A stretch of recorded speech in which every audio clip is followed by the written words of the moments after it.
Well, good morning, everyone. Good morning and welcome. Thanks for your patience as we were taking care of a couple of technical difficulties this morning. And it's my good pleasure to welcome you today. I'm Tobias Anderson. I'm the pastor here at Redeemer. And we got this idea hatched up and the Methodist and Lutheran churches to start a second Sunday speaker series specifically on topics connected to social justice. So our topics this year have included anti-racism, LGBT. We are landing on the topic of climate disruption. We have amazing speakers who are going to take turns one after another sharing.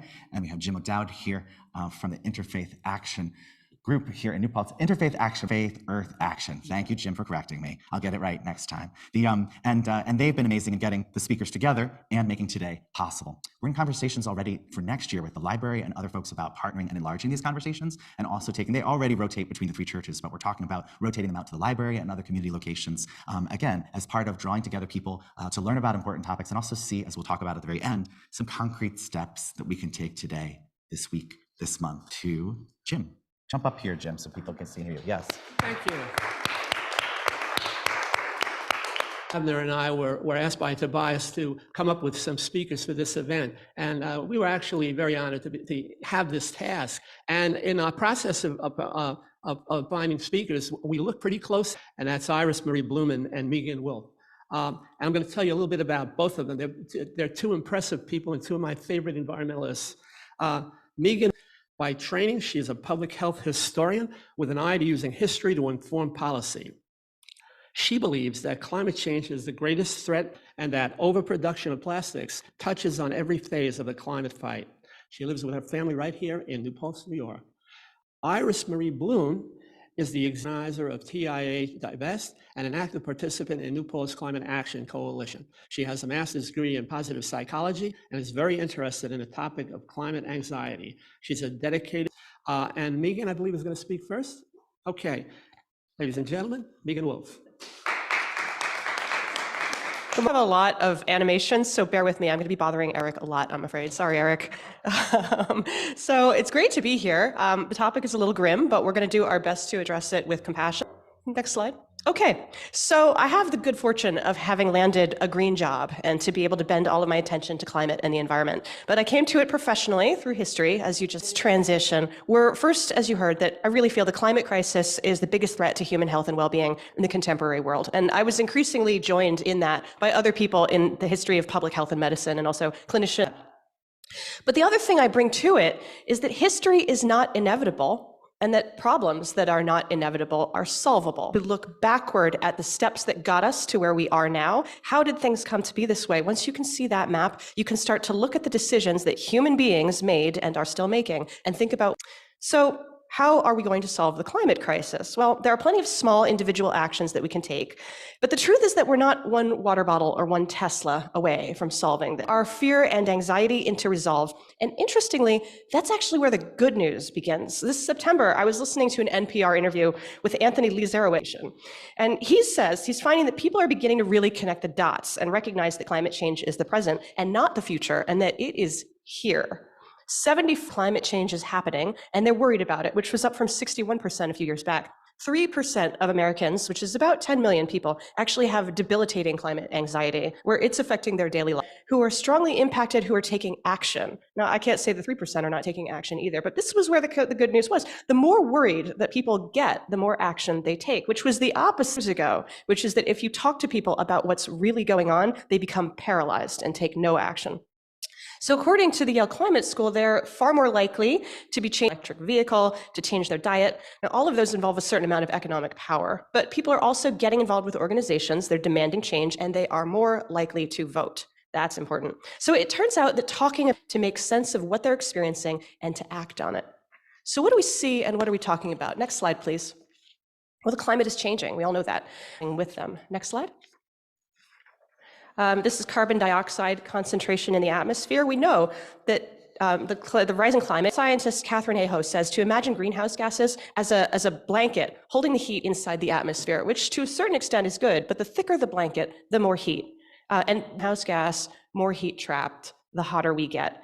And we know that this blanket has been thickening exponentially since the Industrial Revolution. Just keep going. There we go. Okay. So all of us who are gardeners, many of us here in New Paltz at least have some sort of a garden. We've noticed these changes, published its latest plant hardiness zone map and confirmed what we basically know here from planting, that things are changing. Most of the country has become a quarter zone warmer than the last map in 2020, a quarter every decade since 1990. Next slide.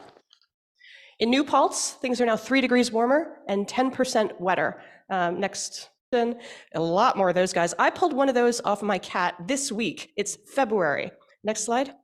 And a lot more of this. This was the New Paltz Christmas celebration about painted snow. Well, we were still trying. No, part of the thing about these winters that are warmer is that, of course, these pests are now able to overwinter. And so we're seeing them all the time. We're all aware of the lack of abundance of snow. So these are nuisances / anxiety producing. Let's go forward.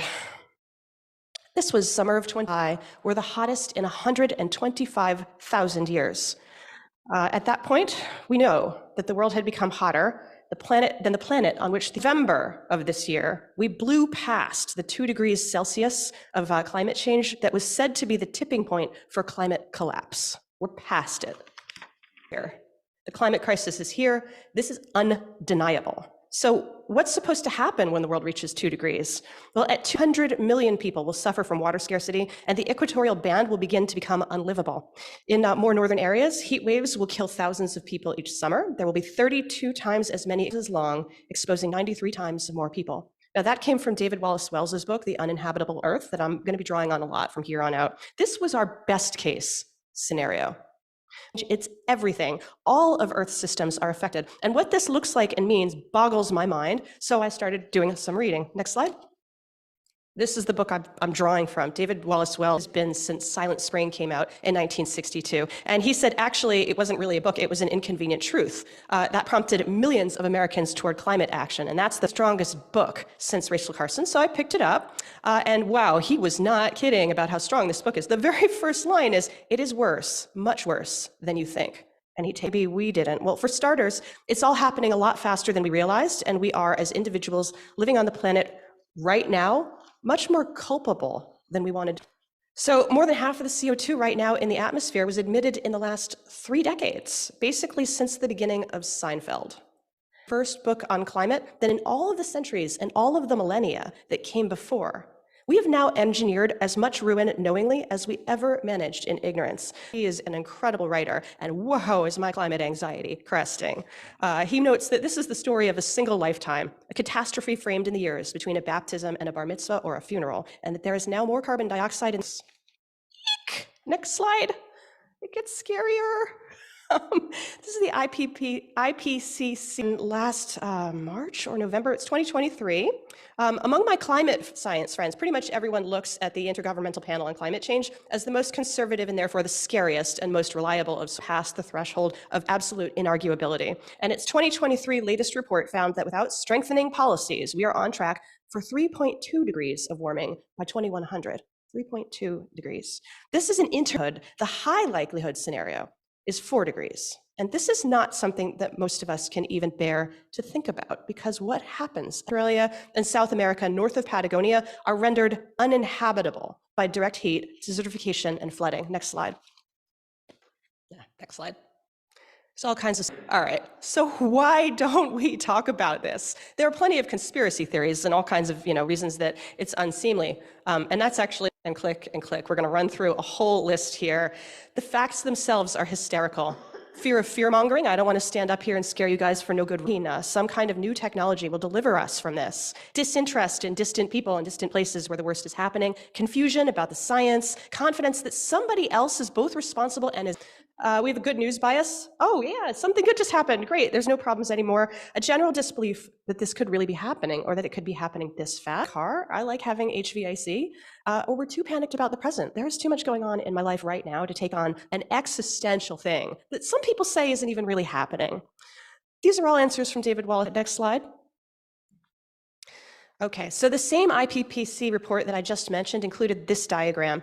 This is a visualization of temperature.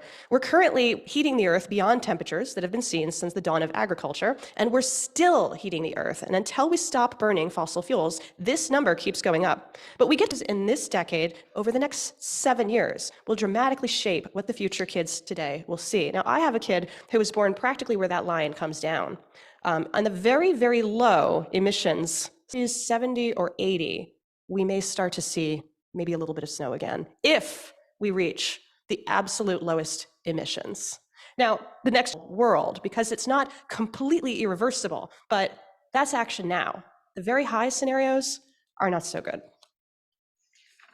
So let's just look at my daughter's rabbits. This is Noelle and Lopsy. I do a lot of public presenting, and I actually find that the therapy animals really help. We can go to the next bit. I'm upping my game, though, because Sophia the kitten, who became Princess Sophia the cat, who became Queen Sophia this summer when she had kittens. Okay, next time, turning our fear and anxiety into resolve. What else are we seeing here? Well, Al Gore called this part of his own presentation a walking tour through the book of Revelations. What we really need to worry about, what's really already cycle. Warmer air evaporates water more quickly, both from water bodies and from land. So that accelerates droughts and also flooding. So rainfall too dry to absorb the moisture. Those are opposite sides of the same coin, and we see them in action already in places like Syria and Bangladesh. Next slide, please. Oh dear. My notes just cut off because my printer must have run out of paper. So we're going on my memory of my presentation. So we're already seeing this. This is people fleeing climate change. This is migrants moving from 2006, and you can see the areas they're moving out. It is a much greater capacity. I had the numbers in front of me at one point, but they seem to be gone right now. Much, much greater movement of people now than there has ever been in the history of the world. There are well over 100 million migrants on the move. This is the worst case scenario that we were talking about. 2070, absent migration, the unlivable zone will be home to 3.5 billion people. Those people are going to move somewhere. If you think about, and their best or better case scenarios is 40 million climate migrants by 2050. But the lesser scenario is a billion. A billion is the population, a whole new world vanishes. All of those people are looking for dry land. If you move it up to 2070, you got 3.5 billion people doing the same thing. So we're starting to feel pressure at the borders now. But wait a little while. Now, actually, this is part of why I moved to New Paltz, honestly, because if you look at the climate maps and the precipitation maps, we're going to still have water, given what these prognostications are showing. Next slide, please. So the ocean.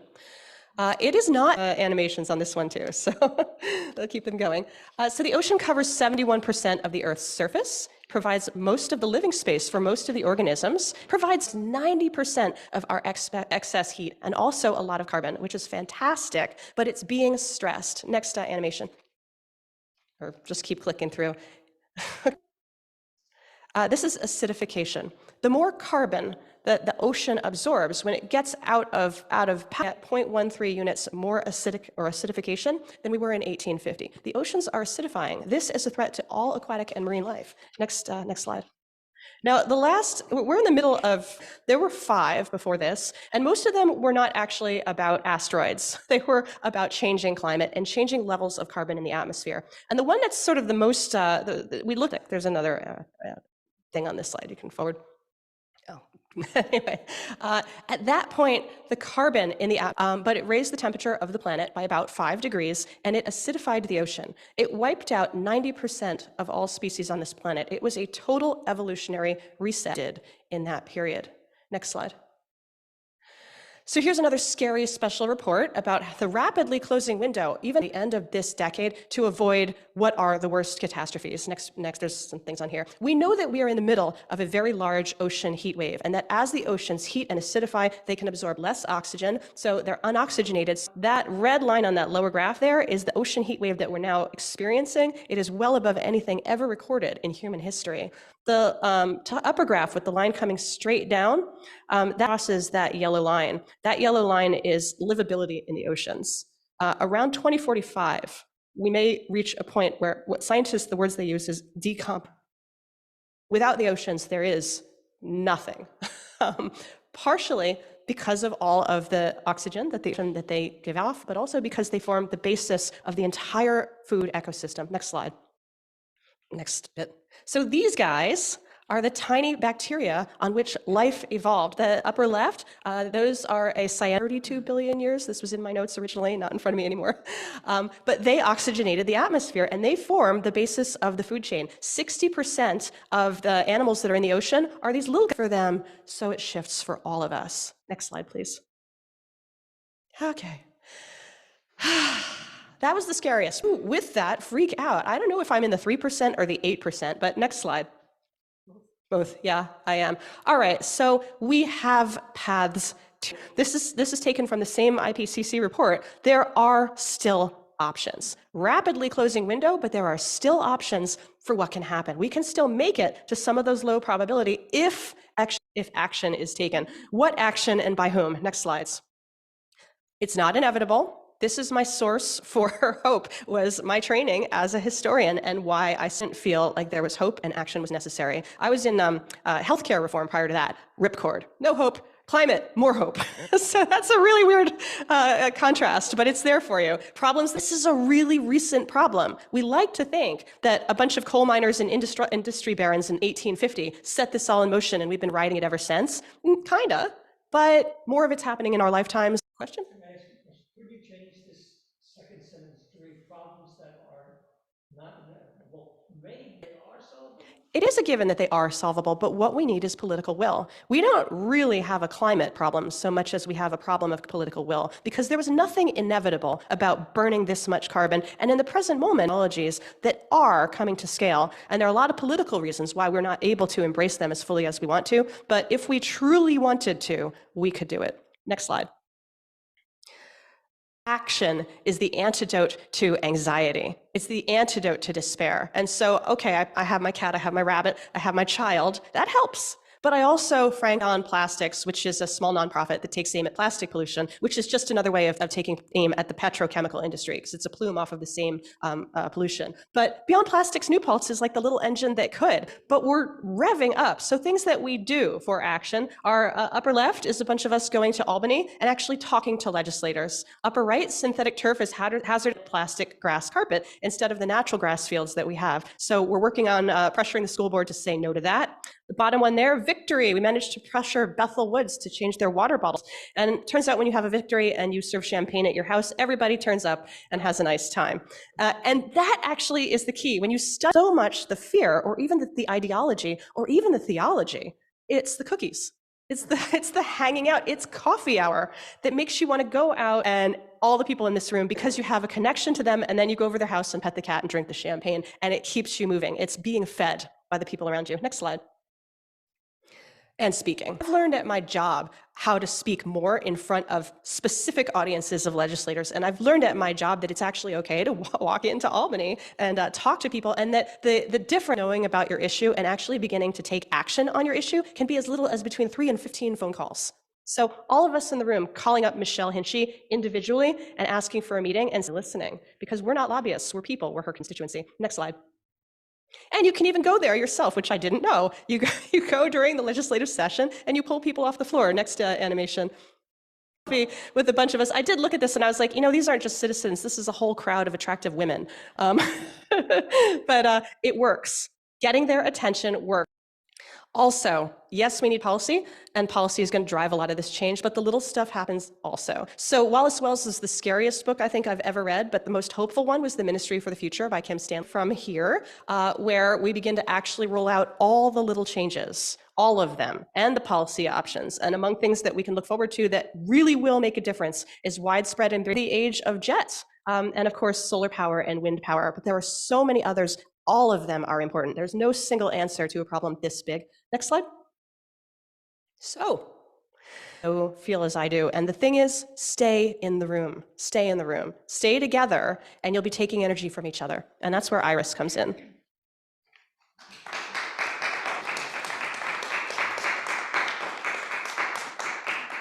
Well, I'm really looking forward to the conversation afterwards, because and some of those slides are a knockout punch. So I feel that I should play some soothing music perhaps, but I'll just assure you that there is good news, some good news in my presentation as well. And I wanted to just also give a shout out to the fact that this is on the roof. Yay, go church. So my name is Iris Marie Bloom. As you heard, I've been involved in social change movements since I was 19, concentrating on confronting race mostly from 79 to 2009, my first 30 years, including teaching over 10,000 people, mostly women and girls, self-defense skills in Philadelphia, and founding a number of organizations that would today be called intersectional. One was GIFU, which worked on mass rape in Bosnia and Haiti, as well as sexual assault in the US. So if you ever want a good acronym, call me.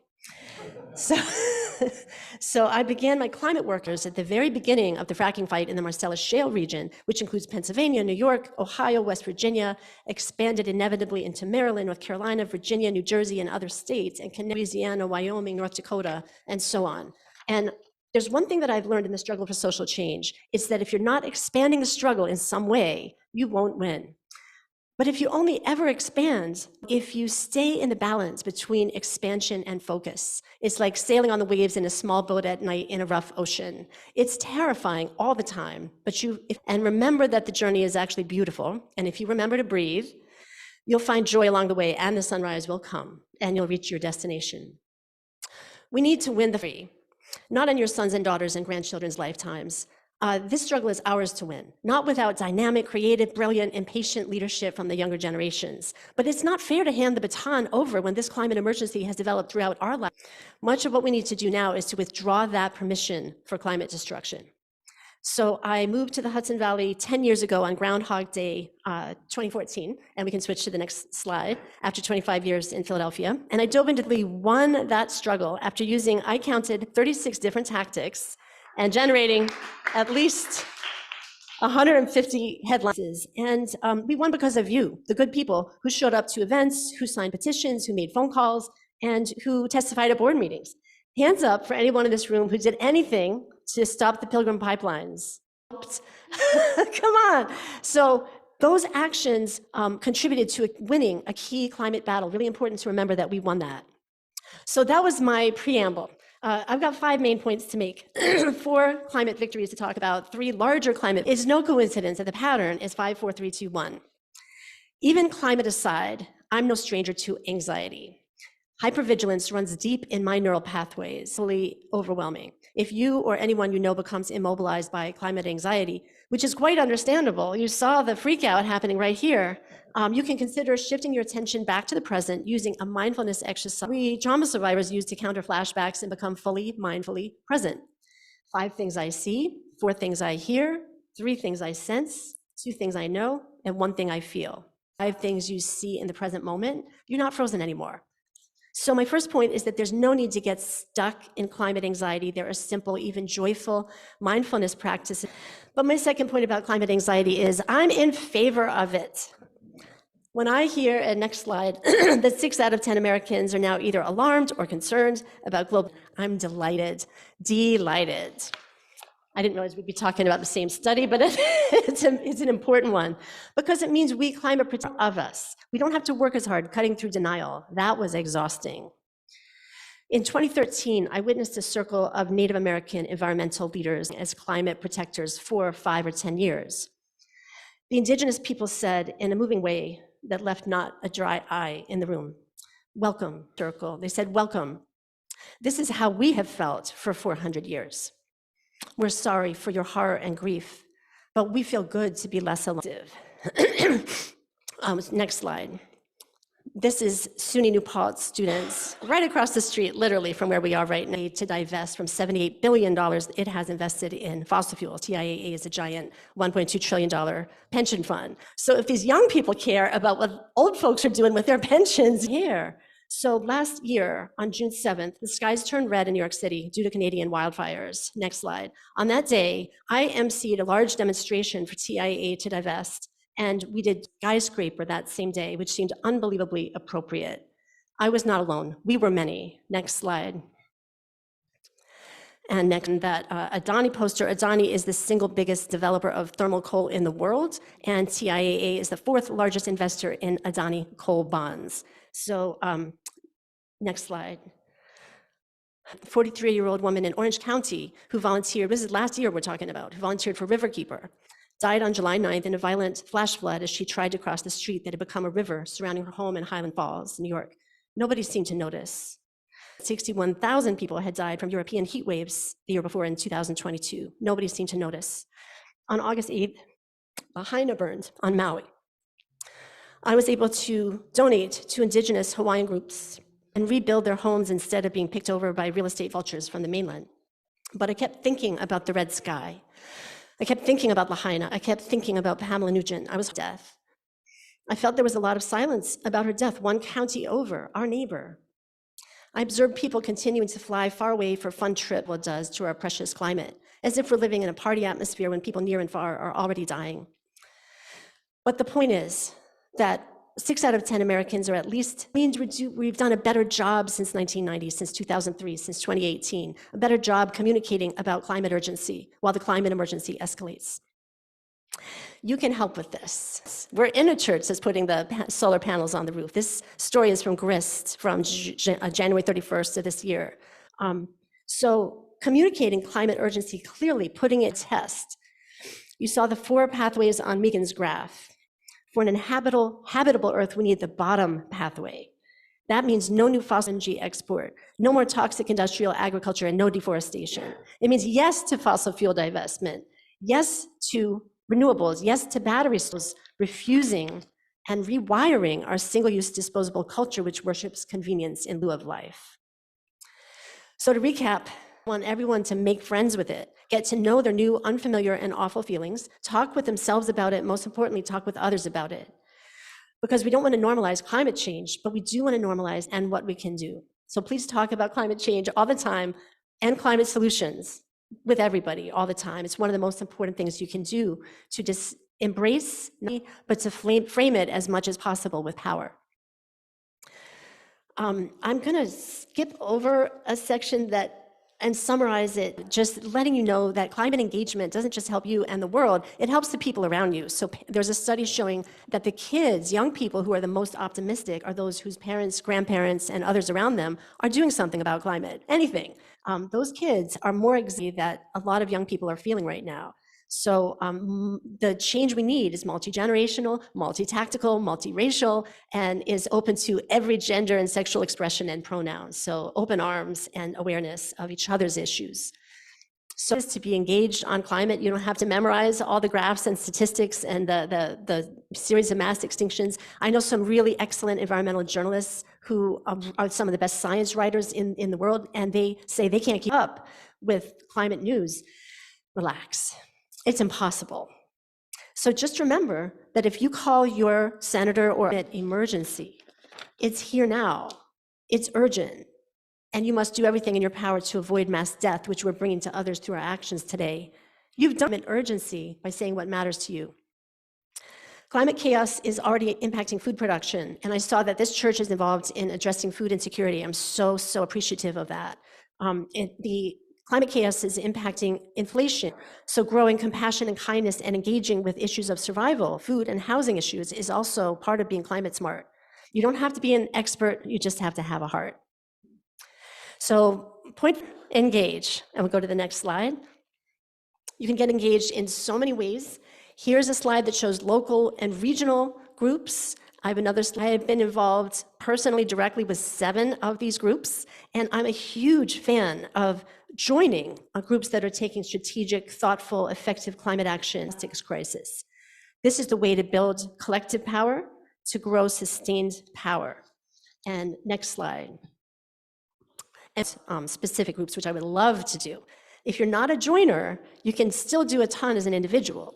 I'm not here to give you your top 10 to-do list. I think Jimmy O'Dowd has, but I would say stop flying if you can, or at least fly less. Next slide.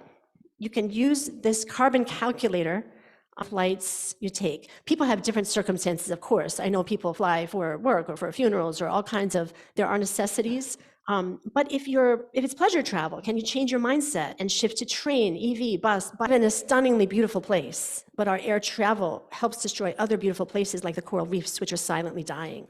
And to point out that one flight to San Francisco to JFK is 1.5 metric tons of carbon per person. A 1.5 degree, relatively, less awful future is 0.6 metric tons per year.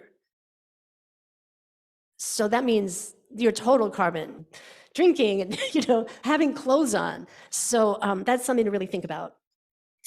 So while political engagement and collective power are the most important things by far, industries, the airline industry is one of them, the plastics industry is another, and of course, oil and gas industries are hell-bent on increasing fossil fuel use, not by a little, but by threefold or fourfold. We can't let that engage, building collective power for climate justice. Next slide. If you're not a joiner, write a letter to the editor, call decision makers, or a great option, put the Climate Action Now app on your phone, and there you go. They give you 5 minutes a week, 5 minutes a month, whatever you've got, to write to decision makers, and they've written the letters for you, it's a fantastic app. It is developed by Climate Reality Project. So really recommend that. And fossil fuels. So you can talk to Mark Varian, who's right here. You can put your hand up, Mark, and George and me and others about how to do that, or just go to the New Yorkers for Clean Power website and sign up for free clean energy coaching. We have wonderful resources here, and we're done. The one quote from Alice Walker is the most common way people give up power is by thinking they don't have any. So here's some Delaware River Basin fracking fight, 2011. That's a 4-state water basin. That was not inevitable. There were going to be tens of thousands of fracking wells in the Delaware River Basin. We won that New York State fracking fight. Put up your hand if you helped a little bit with that. We won. That was 2017. 6 out of 12 fossil fuel infrastructure projects that were planned for New Jersey have been defeated as of 2023. New York State styrofoam ban, statewide plastic bag ban, the Ulster County skip law. On the national front, the IRA last year, that was huge. The pause on LNG export, that's happening right now. The EPA's sunless asthma cases, that was last week. Internationally, France has banned short flights, many single-use plastic bans, return of the bald eagle. Thank you, Rachel Carr. Against Adani just last week, Adani coal in India, that was led by indigenous folks in India who had 13 of their villages were going to be destroyed, and they got I could go on, but just very important to know when you look at the hugeness of the climate problem, that we're so engaged, and the more the merrier. Standing Rock, this is a struggle. Oh, sorry, I put that in because this is from day before yesterday. That red line is the ocean temperature, from the last, anyway, this is the warmest it's ever been at this time. Back to victories. Not all victories are literal victories. At Standing Rock, we lost. The Dakota Access Pipeline went in the ground. Racism and terrorism while resisting a fossil fuel project. Being water protectors became deeply meaningful. It showed indigenous power, unity, and solidarity, as well as ways of organizing and ways of being. It changed many people's lives. So my closing question to you is, can you be a protector? Could you be a protector? My instructions from the indigenous grandmother when I asked how to 2011, I had a conversation, and she unhesitatingly said, pick something and protect it. And that's how I wound up founding Protect. So much. We have a wonderful conversation ahead of us, and if you want, we can do a pair exercise. I'll consult about that. Wow, very impressive, right? Are we fortunate to have you all with us today? This is going to be a time and moment for us, of the presenters, of each other. Do people have questions that you've been holding back on that you're ready to jump in with? Questions? Yes. For folks who are on Zoom, just a quick thing. For folks who are on Zoom, if you can try to make the question as short as possible, because I'm going to have to repeat it so everyone can hear it.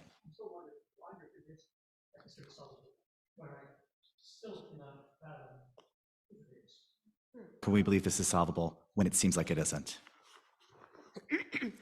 So one way of answering that is look at how fast changes in technology have taken root historically. And I don't have the data, the buggy to the automobile, for example. So our whole civilization right now is just floating on a bed of fossil fuel. That is not inevitable. Most culture. Right now, we're using massive amounts for fertilizer, for flying planes with pesticides. None of that is necessary. So if we even made one big change, like regenerative agriculture, and going to renewables and battery storage, that's it. So it's been slow on the uptake because the fossil fuel industry they have so much power. We haven't had enough power. But that's why I've read that list of victories. We have momentum and power. And the scientists are yelling. They're seeing this. People do listen to scientists. People understand that we're on a suicidal path. So it will change. That's my belief. So two things, quick things. If anyone, we did start a little late. We are going to wrap up the official conversation in 10 minutes, just if anyone knows they need to go and is wondering when there's a place to do that. But we'll take time for me of, and I'm forgetting his name. He was one of the earlier CSA owners here in New Paltz. But I remember listening to him talk about finding practical, affordable solutions. And so like when they were looking at ways to be able to extend things weren't going to waste, but they couldn't even begin to afford the refrigerators. But then they realized that they could create their own small scale refrigeration units using electric, and they had something that was less expensive than what was happening, and put together those kind of things. They did another version of that with solar panels on a tractor. So you're reminding me of finding alternatives. And when he and his wife sold that CSA, part of why they departed from there was so that they could try to were both affordable and addressing these things that needed to be addressed. And that seems, I'm curious about your thoughts. I mean, it seems like another positive thing to celebrate is that the previous administration of, as I refer to it, he who shall not be named, came in. And it was like we had already thankfully passed the tipping point on a lot of the stuff that was, I'm not saying that horrible things didn't happen. Please let me be very forward motion that was happening with efforts towards climate change and renewables. We had enough going, and it was becoming, I hate to say it, solvent economically for people to stay in it, even if there wasn't tipping points or which tipping points or any particular things that are especially important for us to focus on to help get tipping points in place so that regardless of which administrations come and go, we keep the right things in motion. Yeah, I like to think a little bit about what from someone. There was a narrative that we were fed, and that practically sounds like, conspiracy-minded, but I've been reading history again this week. I'm preparing to teach a class about plastic and plastic pollution, because that's my specialty, of atmospheric pollution in the 20s, 30s, 40s, 50s, as the United States really industrializes before and after World War II. And people go from, having, beautiful vistas and clean streams to having no, you also get a lot of people who start getting alarmed about air pollution. And what I was reading was the history of the industry response, which from 1920 and 1930, so the industry, they get the smartest people, and they pay them a lot of money of public anxiety. So a lot of what we think of as inevitable were actually lines that were spun in boardrooms. In the 20s and 30s and 40s, the lines that were spun is not a health problem, it's just a nuisance. Yeah, you can't see as far as you used to, but you can drive even further. Nuisance, but not a problem, came to us from specific people and has been amplified with the power of rating the entire apparatus of communications in the capitalist system, has been feeding us a line that was created by particular individuals at a particular period within memory of many of our grandparents. Now, was that they managed to demonstrate that, no, this is a health problem. This is asthma. This is many other things. They were able to demonstrate, like, look, all the trees around your plant, that's because trees can't spit out pollution, but humans can, so you're fine. But it was the switch from a nuisance. First, I'm a hammer, everything looks like a nail. It all looks like a health crisis to me.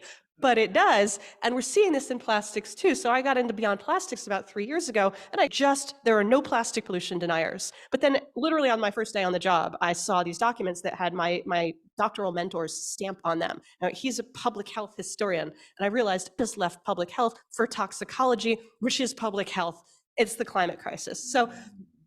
So plastic is now pivoting. It was already going on, but it's not a litter problem. It's a health problem. It's a chemical problem. It's a toxicology problem. And just in the 3 years that I've been working in the field, I've seen a massive change in both the public conversation and the public attention and the appetite for change. And that's the pivot point that I think that we're hitting. Like, oh, this isn't just no snow and more mosquitoes. This is literally effing killing us. So that's where the political will is coming from. Yep. Well, another aspect, which is the political problem, because we have one powerful bloc in our country that's really oblivious to all these things that you keep making money as the main goal. They don't care about the climate. How do we deal with that political problem? And you know who I'm talking about.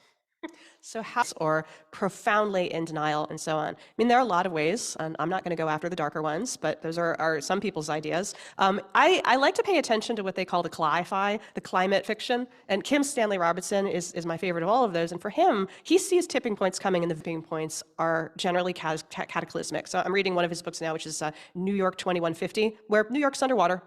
And so is, all the rest of the coastal cities, because that's in the projections. We did nothing. And then as soon as what he calls the first pulse, which I think is the Larsen ice shelf falling, and that's the point where like all of Tribeca and the battery goes underwater. At the first pulse, humanity actually took action. We lost most of our coastal cities. It was firmly outside of the barn.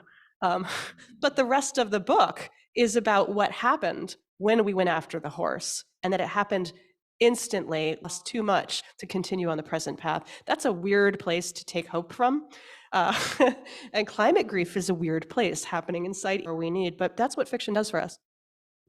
I think you're raising really great questions. Oh, and I want to get to the next one as well, but I wanted to respond to that as well because I look at abolition, I look at women's suffrage, I look at LGBTQ rights, anti-apartheid, because I saw that movement win when I was in my 20s and in the 1980s, and I was part of it.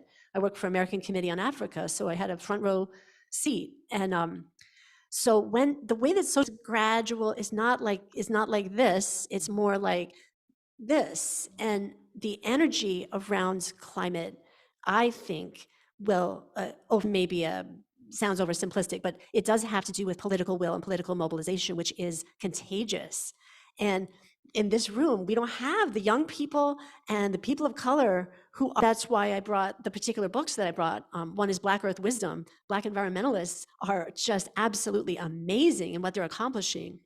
And On Fire by Naomi Klein, the advocacy for the Green New Deal, which is really huge, the Inflation Reduction Act of last year, and it's being implemented right now. So basically, another way to faster, and everything is getting better faster and faster. And it's a race. And so that's why we emphasize the urgency and communicating that urgency. So we can, right? After every one of these, I want to clap. We can take one more question, and then I want to make sure to give our panelists a chance to chime in on a final question after that.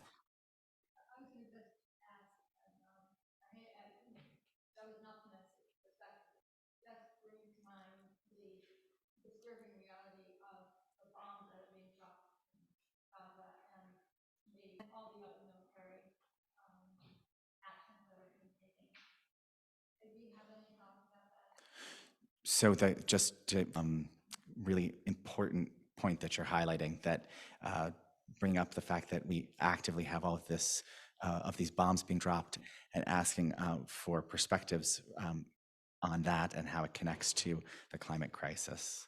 We're gonna have to be kind of quick on this. Well, in my view, it's a genocide, and I'm specifically ongoing. And so even though I'm up here encouraging you to please, call your senators and get engaged on climate, I'm already engaged on climate. I've been calling my senators, my representative, my decision makers. Biden hailed asks for a ceasefire, for funding for UNRWA. It's an outrage. So I believe that these things are all connected, and that on the emotional level, if one is silent when one cares, when one is in grief, so my first thought is also to engage on that. And I'm not prescribing what you should believe, but I think being engaged is very important, because it's too awful. With our dollars, our tax dollars, those bombs are coming from the US funding. So that's my view. And in terms of how militarism is the worst offender, the worst consumer of oil and gas, oil in the world, the US military. US has 800 military bases overseas, if not 1,000. It's huge. We have to resist them both. That's where I come from. And I thank you for raising that. And I just want to say, you may not know this, but there are Israelis and Palestinians that have been working together on addressing climate action in Israel and Palestine for years. There's an institute that is led by a Palestinian in Israel. It's just amazing. And they're continuing to work together. It's a very at-risk climate impacted land. What are we going to do? So they're working together, and that's very inspiring to me. So as we're getting ready to wrap up, we want of what's something we can do today, this week, this month, in the midst of things overwhelming. Something I've really appreciated from both of you is saying, yes, this is really overwhelming, but remember that, thinking of small steps, right? Pre-pandemic, there was someone who here at this church who noticed that there was a dishwasher in the kitchen that had been broken ever since the first time it had dishwasher working. And a couple of people started talking, and there, was going to be thousands of dollars, but then actually we found the plumber who discovered that there just had been one small pipe misconnected. We can stop using plastics, one-use plastics, right? At places like hospitality and things, have the dishwasher going. So that was a piece, right? And then fast forward, and no one of these things makes a difference, but all of them cumulatively from us working together can make a difference. That's part of the premise of these talks that these progressive church communities have. But regardless of what belief systems we come from, right, like we need to find the places where we unite more and recognize that we have so much in common that we can do for good. So one thing we can do today, this week, this month, each of you having a chance to answer. Jim, if you want to chime in. Yeah, I want to mention the Earth Day that we have every year for 20 years at the Reformed Church, and we oppose to be a part of that. We love more participation from the churches and synagogues. And also we have a group called Interfaith Earth Action, which we mentioned in the beginning. And of course, the Climate Action Coalition. There's a lot you can do here in New Paltz.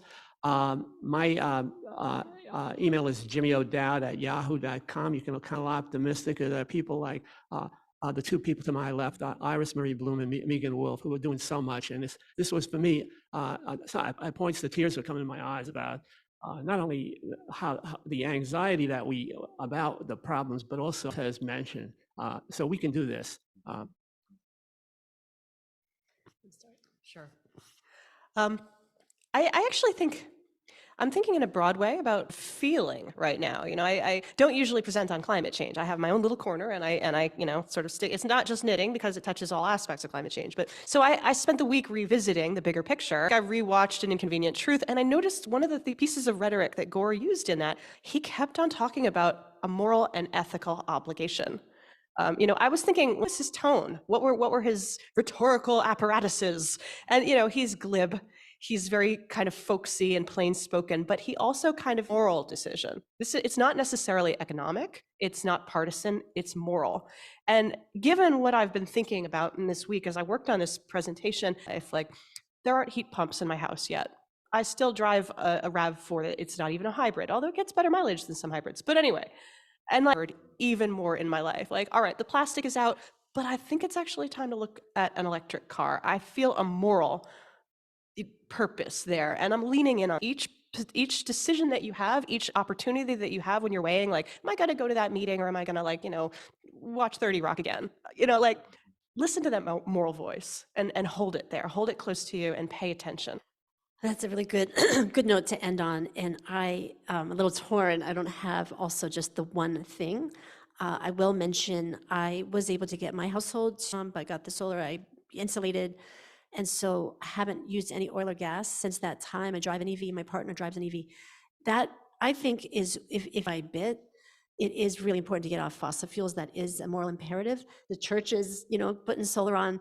This is very important, but also, and about the movements that are working together on this, because sitting by oneself, one gets very discouraged. So these are ways to connect, get connected and stay connected. Things we have up here, there's a little flyer about skip the straw law. We have a way to implement it, so you can come and talk with us afterwards about that.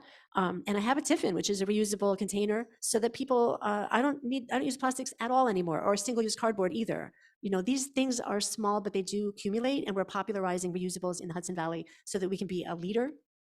Then we had pair exercises for you. We didn't have time to do them, so I'll just tell you what they are, which is just to get with one other person and say a feeling that is it commitment? Is it, you know, what is it? So that we verbalize what we're feeling about climate emotionally. And then what is one goal that you have? You know, maybe you have to look up who's the CEO that the email is to, who's your representative that the email is to. So what's your first step? But I think it's important to set it, protecting the rivers and oceans of the world. So I'm working on it. Goodness. Yes, thank you. Big round of applause. Iris, for Jim, thank you so much. And thank you all for being here. The conversations continue both today, talk to the presenters, talk to each other, but also obviously beyond this room, we all have the ability to do one thing in connecting each other. There's something that kind of surprises me is the number of unintentional faith communities between people who are of different belief systems and therefore think, oh, I don't want anything to do with those people because I think differently than them, and we don't realize that we have all these places to cross-pollinate and to gather together for the good. So we can all help also with that. Thank you, thank you, thank you. One more round of applause. Let's keep connecting. Have a great day, everyone.